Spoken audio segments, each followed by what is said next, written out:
In what may have been a first for a biotech stock this week, President Trump gave a video address in which he praised Regeneron's experimental COVID-19 treatment and touted it as the primary reason for his recovery from the novel coronavirus. President Trump's touting of Regeneron raises the prospect of political risk, however. During the vice presidential debate on Wednesday night, Senator Kamala Harris said she might not take a COVID-19 virus vaccine if it were touted by President Trump.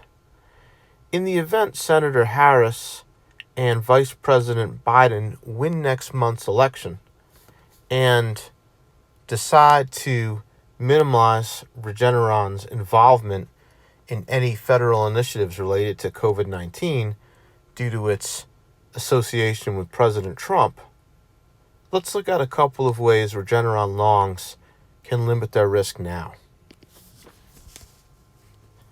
First, we open the Portfolio Armor iPhone app and we enter in the symbol for Regeneron, which is REGN.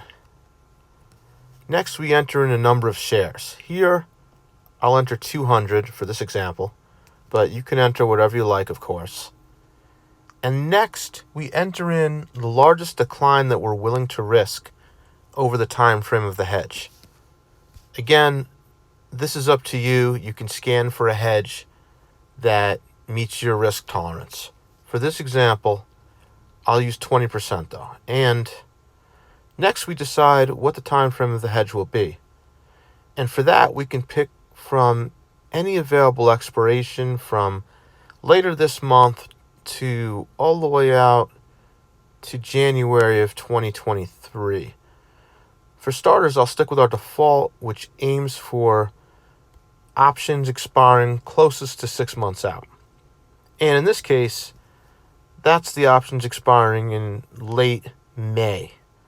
And here we're presented with the optimal put options to protect against a greater than 20% decline in 200 shares of Regeneron by May 21st.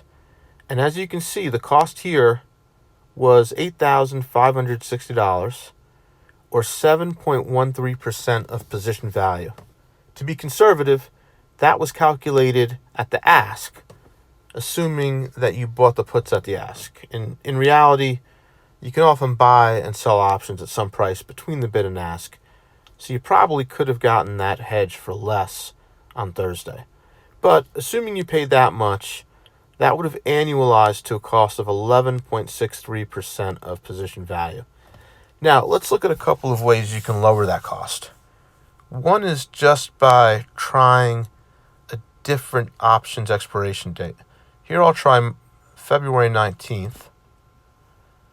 And now, as you can see, the initial cost of the hedge goes down to $4,740, which equals a cost as a percentage of position value of 3.95%, and which annualizes to 10.84%. Another thing we can do to lower our costs potentially is to indicate that we're willing to cap our possible upside on the previous screen. So here I enter in 20% as a cap on that.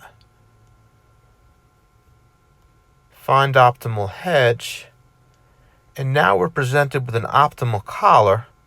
And as you can see here, the net cost has gone down to $1,260 or 1.05% of position value. Again, that's calculated conservatively, in this case assuming you bought the puts at the ask and sold the calls at the bid. And that worked out to an annualized cost of 2.88%. Now, if you want to pay even less to hedge, you can indicate that you're willing to cap your upside at a lower percentage. Let's try 15%. And here we're presented with an optimal collar where the cost is negative $1,020, or negative 0.85% of position value, which annualizes to negative 2.33% of position value.